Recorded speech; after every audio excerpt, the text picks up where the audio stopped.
Okay, today we're going to talk about introduction of limiting reactants, and basically it's not that bad. You just kind of think of a recipe, and chemical formulas can act like recipes to some degree because there's certain ratios.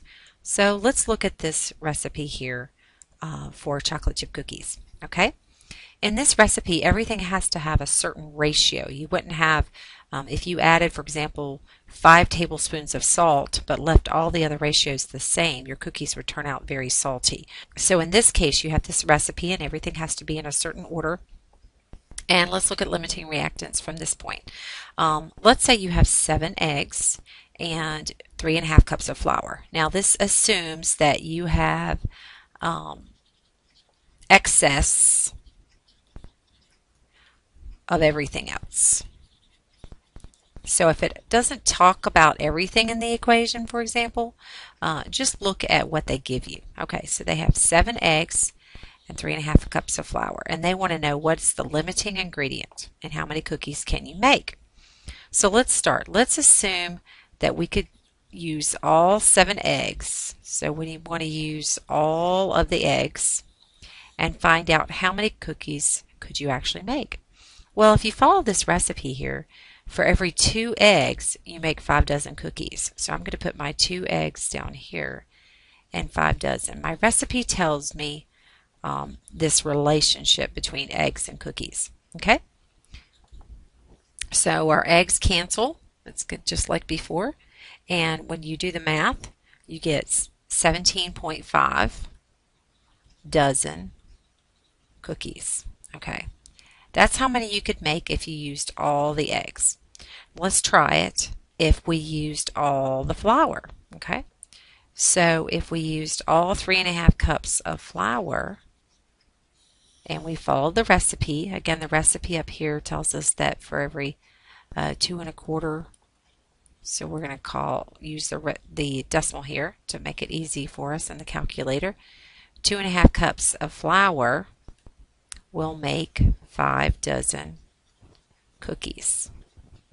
Okay, and here's the recipe. So the recipe tells us our relationship. Okay, and our cups of flour cancel, just like your basic conversion. So if you multiply that out, you get 7.75 dozen cookies. Okay. Now the question asks, which is the limiting ingredient? Okay, because we're talking about limiting reactants here. The limiting ingredient is the one that makes the least amount. It's limiting you. You can't actually make 17.5 dozen cookies because you'll run out of flour. You have plenty of eggs for that, but your flour will run out way too soon. So in this case, our limiting ingredient happens to be flour. Okay, because it runs out first. How many cookies can you make? Well, this is the most number of cookies that you can make because your flour is going to be the limiting ingredient and it will run out. All right, so now let's apply this to reactions. Okay, all right. So here we go. We have a reaction. The first thing we always want to do is balance our reaction. Okay, we don't want to start with something unbalanced. It'd be like not looking at the recipe clearly. So if we look at our reaction, we'll notice that we need to have 2 oxygens on this side, which gives us 4 hydrogen, and this is assumed to be a 1. We normally don't write the ones, but that's our equation there. So here we go. SpongeBob SquarePants realizes that there's 7 moles of water. It's always good to mark up your problem so your brain focuses on what you're doing. How much oxygen had been used to make all the water. This is pretty straightforward. You start with what you're given, 7 moles of water. You always start with what they give you. If you don't know anything else, you know that you're going to have moles of water down here because it's got to cancel. But we're going to oxygen. So I think I can get from moles of water to moles of oxygen simply by looking at this relationship in the equation. This is kind of like our recipe. 2 moles of water will use up 1 mole of oxygen. Your coefficients here are your conversion factors here. So if you mark through this, then 7 divided by 2 is 3.5 moles of oxygen are used. That's pretty straightforward. Okay, it's just simple mole conversions. Okay, now we're going to move on to a little bit more difficult. We're going to go to limiting reactants. I'll need some more space, so I'm going to move down here.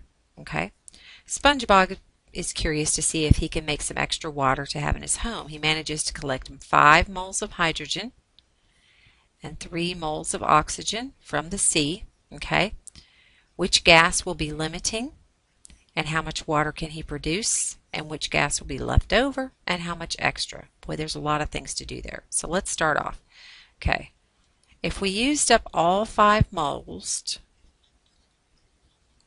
okay, 5 moles of hydrogen, all right, and we know we have moles of hydrogen here, and we want to make, he wants to make some water, so we're going to moles of water. If you look at your equation in the beginning, it'll tell you that for every 2 moles of hydrogen, you make 2 moles of water, if you go back and look at that, okay? So that's the same as 5 moles of water. So if I use up all my hydrogen, I'm going to make 5 moles of water. Now let's go down and look at our oxygen, okay? Let's assume that I use all 3 moles of oxygen, okay? We know that moles of oxygen goes down here, and we're trying to make, this is kind of like our cookies from before, okay? This is like an ingredient in the cookies. Where do I get this relationship? I get it from the balanced equation. It's up above. You can't see it right now, but hopefully you have it.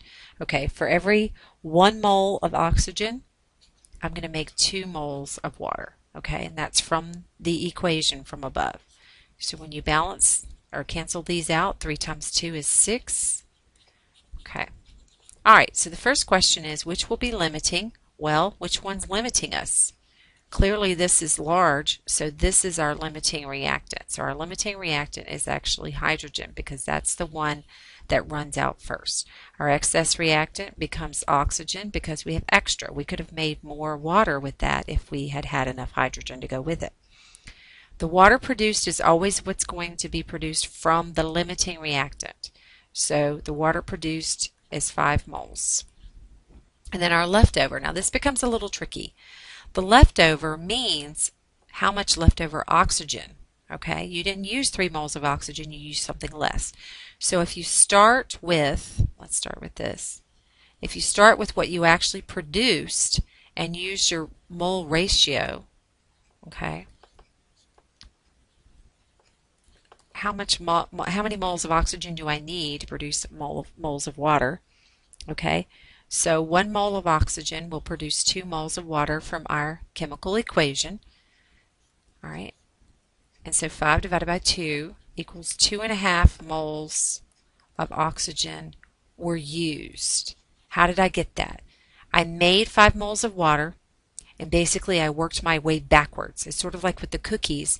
If you had 10 dozen cookies and you wanted to know how many teaspoons of butter you would need to make that, you would do the same type thing. You would say 10 dozen and then use your mole ratio of 5 dozen has so many teaspoons of butter, and then go back that way. So I used 2.5 moles, but how many moles did I have? 3. So if I take 3 minus 2.5, I get 0.5 moles left over. So 0.5 moles of oxygen are left over. That's how many extras. Okay? All right, let's move along. Let's get to one a little bit more challenging. Now let's try this one. The only difference with this one is that you have grams given instead of moles. So that might seem a little more complicated, but you can do it because it's an easy conversion to get from grams to moles using the periodic table. This information. Now once we've got our balanced equation, we can start with either one of these. We can start with the grams of copper oxide. That's fine. 5.589 grams of copper 2 oxide. And unfortunately in this reaction you can't go from grams of something to grams of something without going through moles, because these numbers here are all moles. These are mole ratios, okay? So coefficients are always in moles. So you've got to always go through moles. So anyway, let's go from grams to moles of copper oxide. How do I get that? I get that from the periodic table. Copper is in the 60s, oxygen is 16, so you add them all together and you get 79.545. Okay, and these cancel. And then I want to go from moles of copper oxide to moles of nitrogen, because up here it says nitrogen gas is produced. For every 3 moles of copper oxide, I make 1 mole of nitrogen. Okay, so these cancel, and this is a 1. And when I figure all that out with my calculator, I get 0.02342 moles of nitrogen. Okay, that's how many, if I used up, you can think of this as like 3 bags of chocolate chips or whatever, making 1 dozen cookies, something along those lines. These are your ingredients, these are your products. So it's the same thing as before. The only difference is you've added your grams per mole. Okay, now let's do the other one. Let's assume that we used all of our ammonia. So if you use 0.686 grams of ammonia, okay, again, we've got to go from grams of ammonia to moles of ammonia. Okay, and when you look at nitrogen, it's about 14, 3 hydrogens, about 3 more. You get about 17.031 grams in 1 mole. So these are canceled. Again, we're looking for how many moles of nitrogen can we make, kind of thinking about those cookies. How many cookies, dozen cookies, am I going to make? Okay. All right, let's go up to the equation up here and see 1 mole of nitrogen requires 2 moles of ammonia. Be careful about these ratios. Don't just start putting in what you had before. Always go back and look at that. Okay, so these cancel, and when you calculate that out, you get 0.02014 moles of nitrogen. Okay, first question is, what is the limiting reactant or reagent? Same thing. Which one of these is lowest? This one is. This is actually how much you make. So you put an X on that because there's no way to make that. You would run out of ammonia before you were able to use all the copper oxides. So the limiting reagent is equal to ammonia.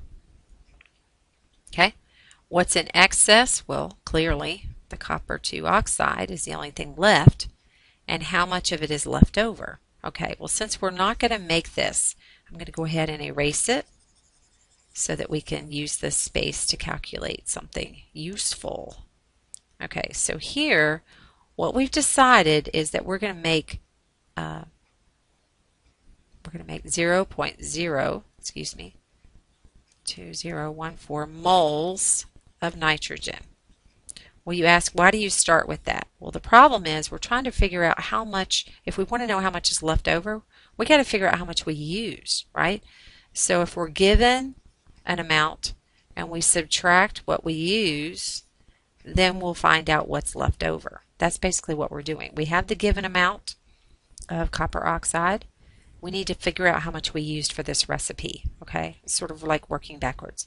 You're making this many moles of nitrogen, and we need to find a relationship between the moles of nitrogen and how much copper 2 oxide. Well, that comes straight off of the coefficients. 1 mole of nitrogen requires 3 moles of copper oxide.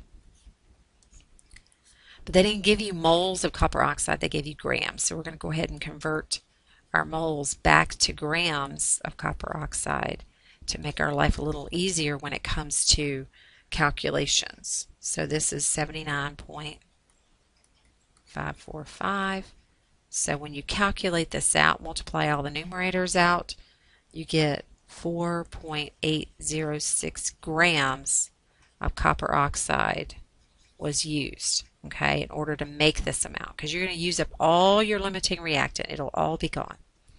Okay, now I want to find out, I'm going to use this space over here, I'm going to find out what's left over.